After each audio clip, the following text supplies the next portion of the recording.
Баршаңызға сәлем достар, мен каналға қош келдіңіздер. Мен сіздерге бүгін жоспарды қалай құру керек туралы айтатын боламын. Видеоның соңына дейін қарап, лайк басуды ұмытпаңыз. Жоспар дегеніміз сіздің 1 жылғы, 3 жылғы, тіпті 5-10 жылға дейінгі инструкцияңыз, күнделікті және алдағы өміріңізге ұстанатын ереже тәртіптің жиынтығы десек те болады. Егер ойланып көріңізші, жаңадан алынған техниканың, дәрі-дәрмектің инструкциясын дұрыс қолданбасаңыз не болады? Сол сияқты өлшелі уақытымызды, бойымыздағы күш-қуат, энергиямызды, денсаулығымызды дұрыс пайдаланбасақ, ертең зардап шегетін өзіміз боламыз. Ендеше жоспарды қалай құрамыз? Ойыңызда не жатыр, соны қағаз бетіне түсіруден бастаңыз. Бүгін не істегіңіз келеді, алдағы апта, осы ай, келесі жылы ше? Бастай алмай жүрген барлық шаруаларыңызды жазыңыз.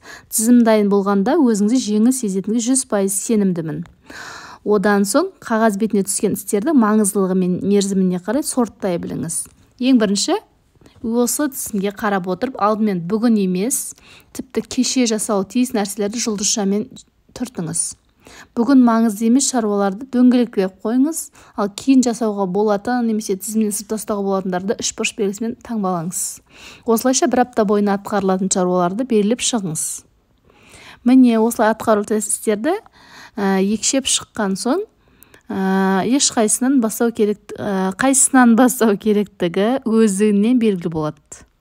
Ертеңгіні кейінге қалдырмаңыз, ең бірінші шаруаны қолға алып, соны жүзеге асыру ынта шабытыңызбен кірісіп кетіңіз.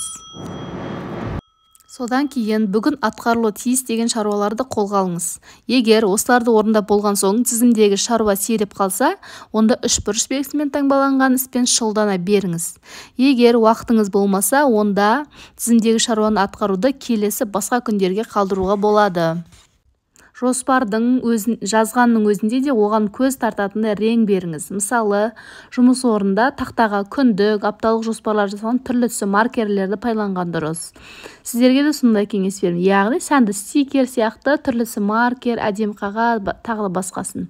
Бұл да адамды жоспармен жүрге қызықтыратын, кішкентай болса да ықпалын тигізеді. Күн сайын жұмысқа кіріспес бұрын уақытыңыздың 5 минутын сол күні орындауы тиіс істерді қағаз бетіне түсіруге арнаңыз. Осыдан кейін оларды жүзеге асыру үшін бүгін не істей аласыз, сол бойынша алдыңызға тапсырма қойып, оны арасында жүзеге асырып отырыңыз. Жалпы күнделікті болсын, апталық болсын жоспарыңызды жазарда тым асыра сілтеп жібермеңіз. Аз-аздан орындаған әлде қайда тиімді. Осылай мысық табандап болсын ұзақ міндеттерді орындай отырып, дағдыны әдетке айналдырасыз. Жоспарсыз адамға уақыт ешқашан жетпейді. Осыны ұмытпайсыз.